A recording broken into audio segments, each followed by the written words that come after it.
Bonjour, bienvenue à Un Point à la fois, une chaîne de broderie et d'art textile.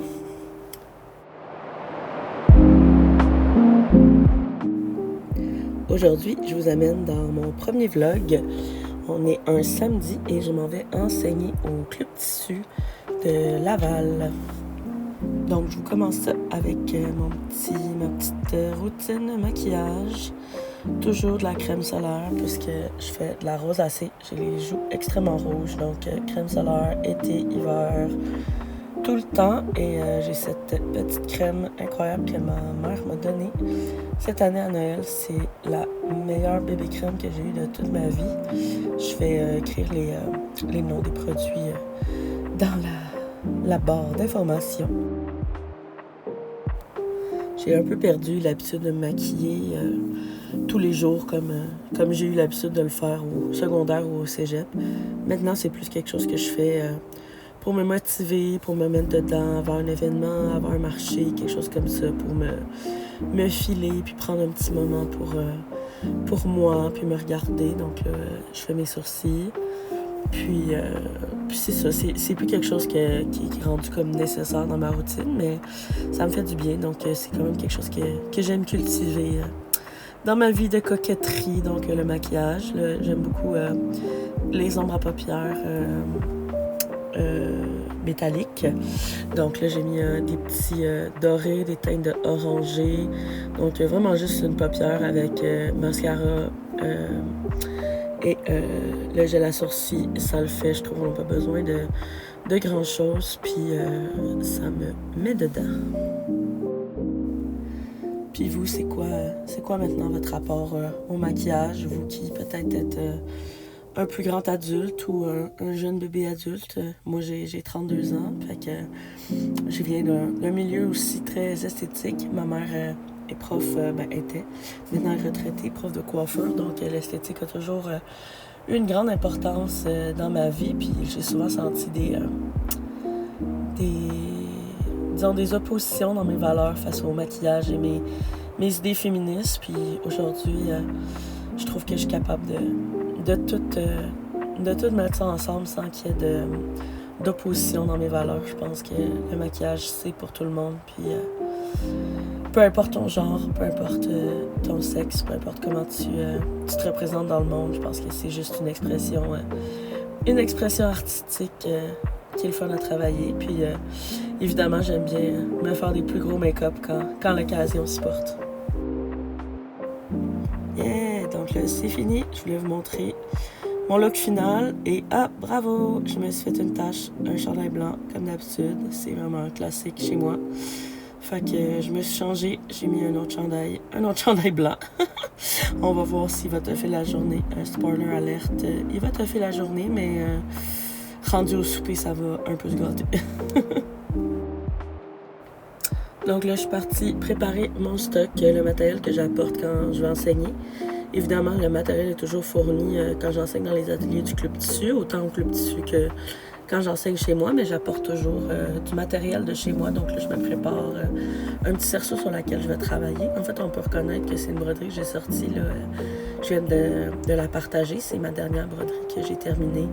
Un petit cerceau de 4 pouces sur laine avec un crâne bleu que j'ai brodé. J'aime beaucoup cette broderie. Vous pouvez aller la voir sur mon site. Puis c'est ça. Sinon, je prépare mes tests, des bouts de tissu sur des cerceaux que je vais utiliser pour montrer mes exemples.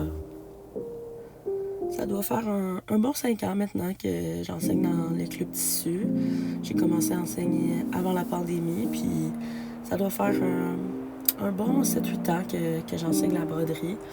Donc, j'aime pas mal ça. Maintenant, j'ai pas mal gagné en confiance. Là, vous pouvez voir ma broderie test que j'amène tout le temps quand j'enseigne. C'est ce que je montre pour montrer les types de points. Mon guide complet des travaux à l'aiguille, du Reader Digest, ma bible que j'apporte toujours. Des patrons, tout dessiné à la main. On voit qu'il y en a des jambes parce que c'est tous des dessins à la main que j'ai fait depuis le début que j'enseigne. Donc, les gens pigent là-dedans pour faire leur premier design. J'ai évidemment des designs qui sont plus choisis que d'autres, puis c'est toujours le fun de voir comment chaque participant vont faire des œuvres différentes, t'sais.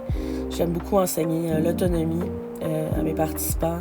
J'aime ça montrer que après ça, vous allez voir un dessin, vous allez avoir un projet en tête, puis vous allez être capable de partir le projet, puis de choisir les points que vous avez envie de faire. Je ne vais pas vous dire telle ligne, c'est tel point.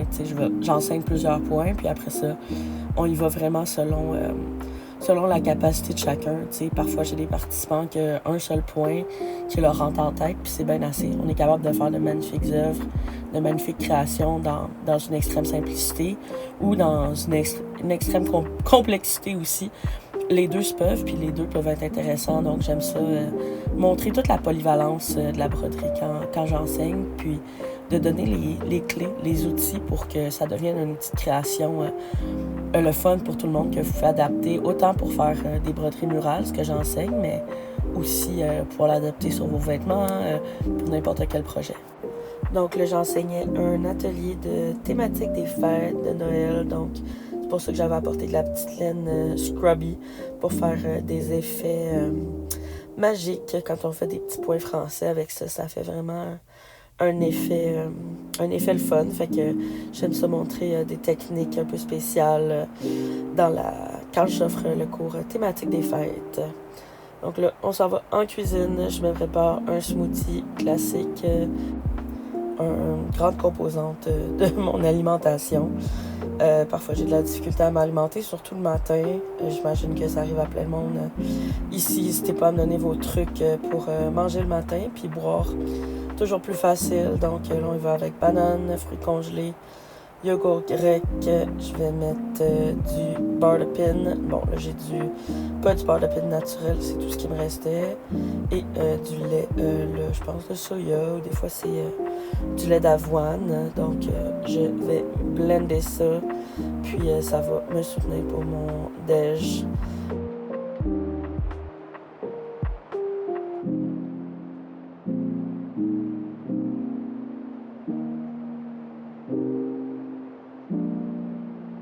Et allez hop, on se prépare.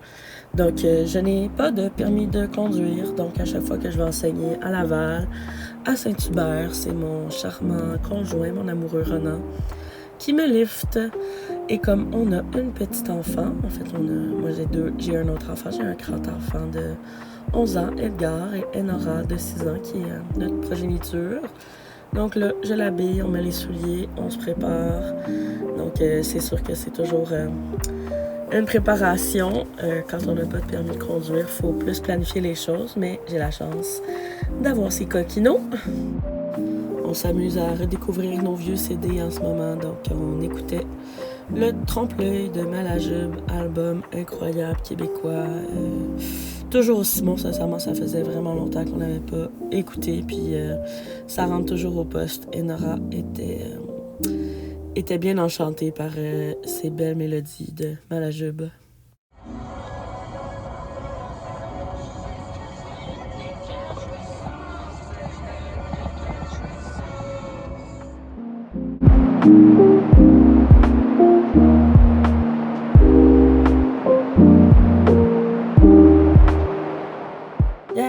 On est arrivé, bienvenue au Club Tissu. Donc, ils ont fait des grosses rénovations récemment. Tout est encore un petit peu en changement.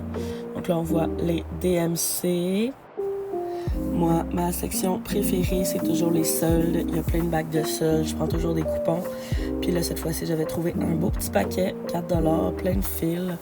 Donc, c'est vraiment comme ça que j'aime le plus me fournir. J'essaie de faire couper le moins de tissu possible, puis de prendre soit des coupons déjà faits ou d'aller me fournir dans les sections, la section seconde main qu'il y a dans les deux succursales de Club Tissu. Donc là, je m'installe dans la salle de cours, c'est encore en rénovation. Fait que d'après moi, quand je vais retourner la prochaine fois, elle va être juste encore plus belle. Donc, je place mes trucs, je m'installe pour recevoir mes participantes. Je devais avoir 3 élèves, mais finalement, j'ai juste 2 participants. Donc, ça a été un petit cours super personnalisé, très cosy dans ce temps-là. Évidemment, c'est sûr que c'est moins payant pour moi, mais j'aime quand même vraiment ça. Enseigner à 2 personnes, c'est encore plus intime, en fait. On se parle, puis c'est quelque chose que j'aime vraiment beaucoup aussi quand j'enseigne. Les discussions, puis tout ce que j'échange avec les participants qui ont tout le temps plein de choses à m'apprendre, puis à échanger, c'est tout le temps super enrichissant.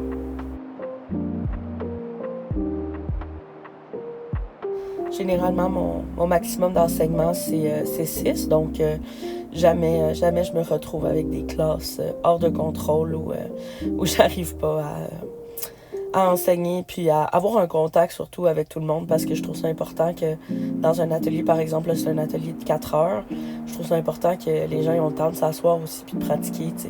Je veux pas juste arriver puis donner plein d'informations, de loader votre cerveau. Au final, je trouve qu'on n'apprend pas vraiment dans ces conditions-là, fait que j'aime ça qu'on prenne le temps de jaser, de voir les points que les gens ont envie d'apprendre, puis comment ils pensent utiliser la broderie aussi, éventuellement. Pourquoi les gens s'inscrivent, qu'est-ce qu'ils ont envie de faire de ça, puis tout ça, ça me donne toujours plein d'informations pour essayer de déguiser encore plus leur enseignement, puis leur donner vraiment justement ce qu'ils auraient besoin pour les rendre le plus autonomes dans leur éventuelle pratique, là. Évidemment, un classique que je reçois souvent comme participant au Club Tissu, c'est des dames retraitées qui veulent faire des choses pour leurs petits-enfants. Donc ça, j'aime ça m'inspire beaucoup. Fait que je vais toujours en profiter pour montrer plein d'exemples, plein d'idées de choses qu'on peut faire dans l'optique de ce que vous avez envie de faire comme pratique avec la broderie éventuellement. Si c'est quelque chose qui vous intéresse, je vais continuer à enseigner au Club Tissu. En 2025, je vais enseigner aussi à l'Espace Fabrique. J'offre aussi toujours des ateliers sur mesure, des ateliers personnalisés. Vous avez juste à m'écrire sur mon site internet, puis ça va me faire plaisir de trouver une formule qui vous convient, autant même pour des fêtes. J'aime m'adapter à toutes sortes d'enseignements. J'aime tous les types de clientèle, donc gênez-vous pas. J'offre aussi des journées de get-together, en fait j'appelle ça comme ça, get-together, se réunir ensemble. C'est des journées un peu n'importe quand. J'affiche les dates sur mon profil Instagram ou Facebook. Puis c'est des journées où mon atelier est ouvert de 10h à 3h30. Vous pouvez venir broder, c'est complètement gratuit. Je fais pas d'enseignement à proprement parler, mais c'est juste une occasion pour se réunir, pour jaser entre nous, de voir ce que d'autres personnes font. Vous n'avez pas besoin de vous inscrire, c'est vraiment une activité où il n'y a pas d'anxiété. Donc, si vous pensiez venir puis que vous venez pas, aucun stress. Si vous voulez venir, vous venez à la dernière seconde. Il n'y a pas d'enregistrement ou quoi que ce soit. Vous avez juste à m'écrire en privé là, pour connaître mon adresse.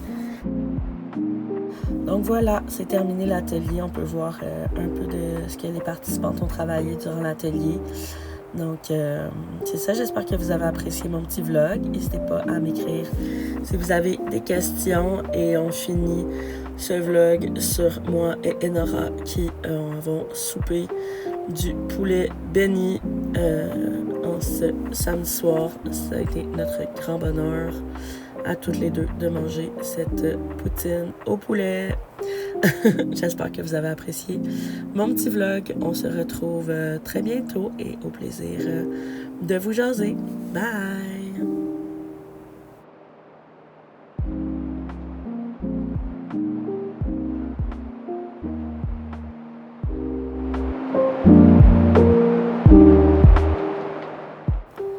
Merci. Abonnez-vous. Je suis sur partout. Instagram, TikTok, Facebook.